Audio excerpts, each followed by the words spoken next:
Inasahang mas magiging maginhawa pa ang paghingi ng tulong ng ating mga kababayan sa Department of Social Welfare and Development. Ito'y matapos buksan ng ahensya ang kanilang bagong Crisis Intervention Office na mas accessible sa vulnerable sector. Si Noel Talakay sa Sentro ng Balita, live. Naomi, nandito ako ngayon sa third floor na bahagi ng bagong gusali ng Department of Social Welfare and Development. Dito sa may Commonwealth Avenue, ito ang kanilang satellite office at dito inilagay ang kanilang Crisis Intervention Office. Mas malaki, mas maaliwalas at higit sa lahat, air-condition. Ito ang bagong crisis intervention ng DSWD dito sa Commonwealth Avenue sa Quezon City.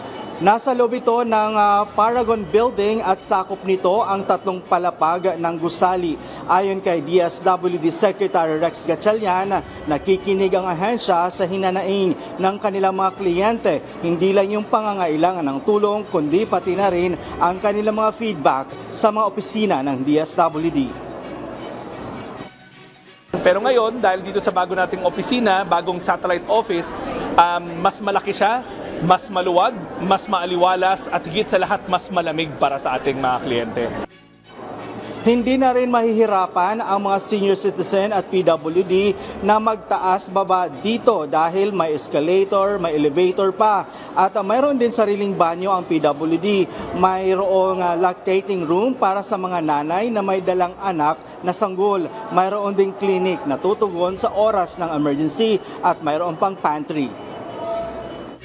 Alinsunod to sa utos ng ating Pangulo na kung magsa-service delivery lang tayo sa paglilingkod natin sa ating mga kababayan, dapat komportable rin sila.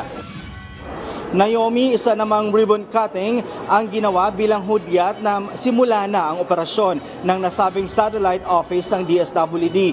Bilang panimula, agad naman na mahagi ng cash assistance sa ilang mga humihingi ng tulong sa DSWD. Si Secretary Gatchalian mismo ang personal na nag-abot ito sa mga benepisyaryo. Naomi, ang gusaling ito ay kayang mag-serve ng individual ng higit 1,000 individuals araw-araw. Pagpasok pa lang, Naomi, doon sa first floor, may sasalubong kaagad ng mga tauhan ng DSWD at nakalagay naman doon yung mga processes ng kanilang mga services o mga assistance na ibinibigay dito. Yung vibe dito, Naomi, ay para kang nasa loob ng isang mall.